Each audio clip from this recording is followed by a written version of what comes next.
Non-metallic metal is hard, right? All that blending and glazing and light placement? Wrong. I'm going to show you how to do it quickly with just dry brushing, like this. So first, let's look at what makes something look like metal. We need high contrast, that means bright highlights and really dark shadows. We also need really bright area where the light hits it as a focal point. Other than that, we just need nice blends between our colours that make up our metal. So here I've used browns and yellows to make gold, but in the rest of the video I'll be showing you how to make a silver coloured metal.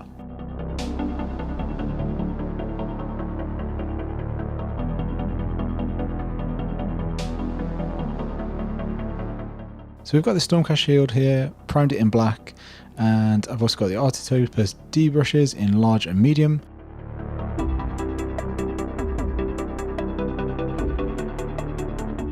Along with the texture palette and the dampening pad.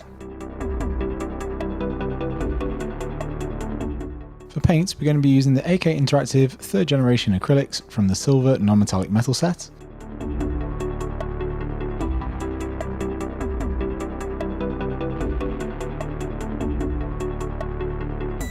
To prepare our brushes, we're going to use the back end of our large Artitopus brush and put a drop or two of water into our dampening pad.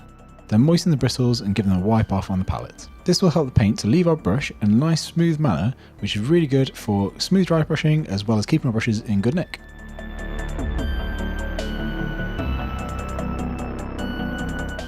Onto the paints, we're starting with a dark sea blue. This is going to be our base on almost all of the shield, except for maybe the very darkest section at the bottom right.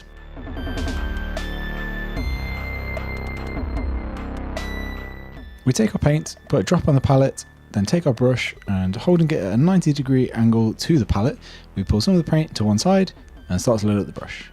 Pay attention to the way I'm moving the brush here to get the paint into the bristles just where we want it, and removing most of the paint until we get it to the consistency we want. Then we're going to start stippling. This just means patting the brush onto the surface of the shield with the motion you can see in the video here.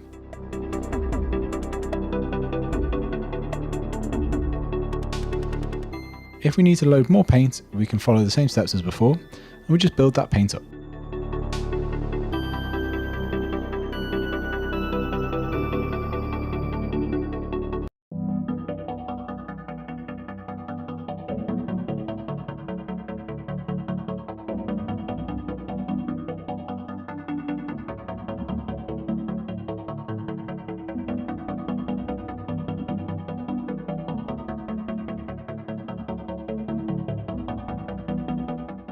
As you can see, we've got the paint a lot stronger in the top left and weaker in the bottom right here.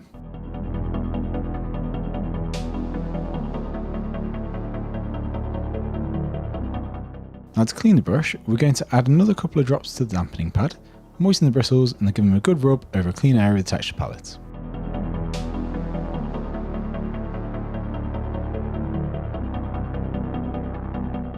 We're going to go to our next colour now, which is French blue.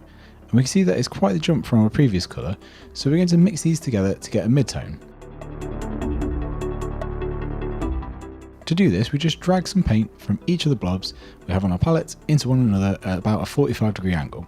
Then we mix them together and load up our brush at 90 degrees. Exactly the same as how we loaded up the brush before.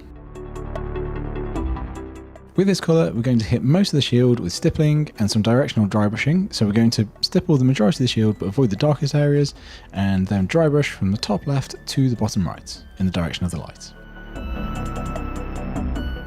Build up slowly to get a nice smooth finish and make sure we leave some of the previous colour showing.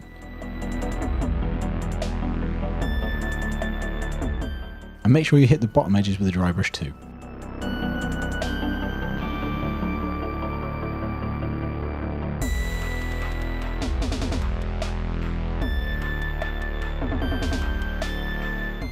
Once we're happy with that, we're going to clean our brush as before and load up with the straight French blue this time.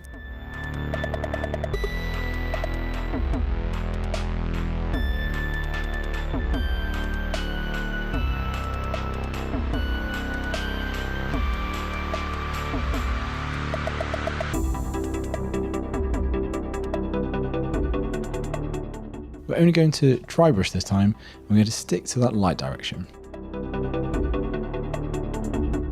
Make sure to very lightly hit the bottom rim of the shield as well, because we want those bright highlights there. but you're mostly going to be concentrating on that bright patch of light in the top left to the middle.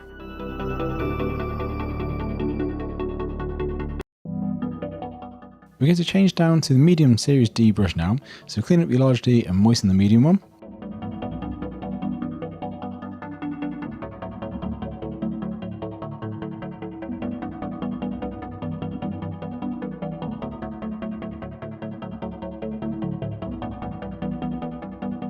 For the next colour, we're going to use Snow Blue, and we're going to use this straight, so no mixing, and just load up the brush as before.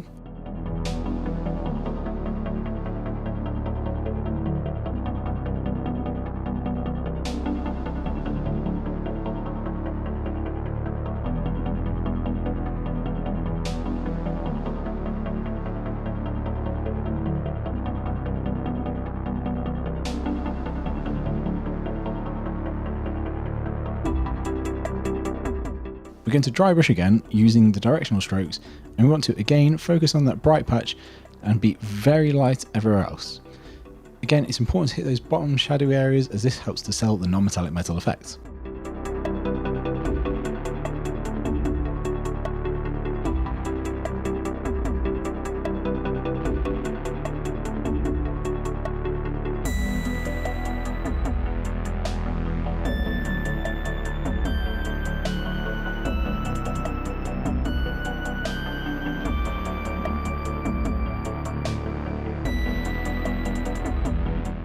Now we're going to move to a final colour, which is pure white, so clean the brush and load it up, and we're basically going to repeat the last step, but just really lightly.